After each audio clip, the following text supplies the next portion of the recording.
சிவாய் நம 2024 8வது மாதம் இந்த வருஷம் எப்படி இருக்கும், இந்த மாதம் எப்படி இருக்கும், 12 ராசிகளுக்கும் கிரகத்தோடைய அமைப்பு எப்படி இருக்கணும் பார்க்கலாம். மேச ராசி நம்பர் 1 ராசி, செவ்வாயோடைய ஆதிபத்தியமான ஒரு ராசி.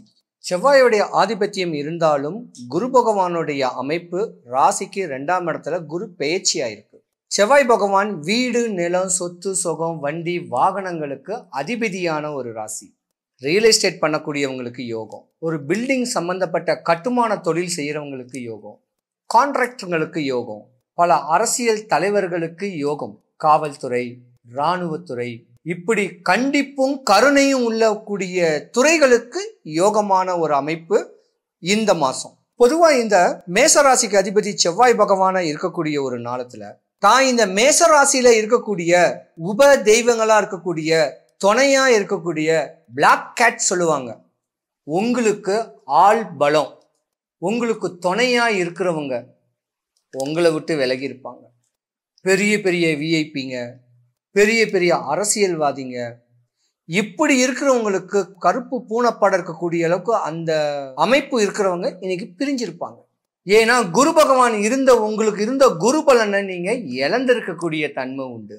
அதனால தானம் பண்ணுங்க, தவம் பண்ணுங்க, இல்லாதவனுக்கு அள்ளி கொடுங்க.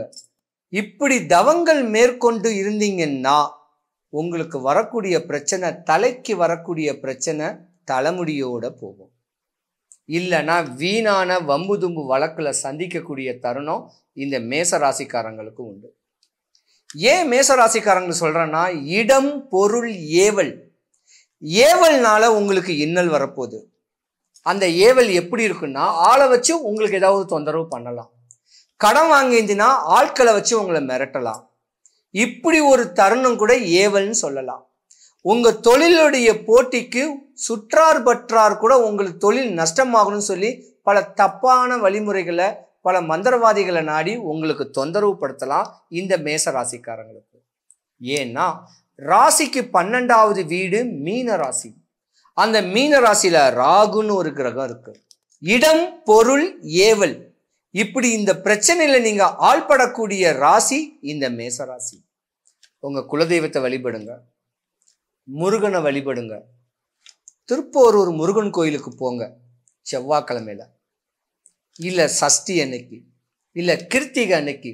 அந்த கோயில் குளத்துல தண்ணியை தலையில தெளிச்சுக்கிட்டு சாமிக்கு ஒரு நல்ல சிகப்பு கலர்ல ரோஜா மாலை, சம்பங்கி மாலை வாங்கி சாமிக்கு கொடுத்துட்டு அப்படியே வலம் வந்து கொடிமரம் பார்த்துட்டு அரை மணி நேரம் உட்கார்ந்துக்கிட்டு வந்தா உங்களுக்கு ஒரு எக்ஸ்ட்ரா ஒரு பலன் கிடைக்கும். பலனை இழந்த நீங்களுக்கு பலன் பெறணும்னா திருப்பங்கள் தரக்கூடிய திருப்போரூர் முருகன் கோயிலுக்கு போங்க, குறையில்லாம இருப்பீங்க.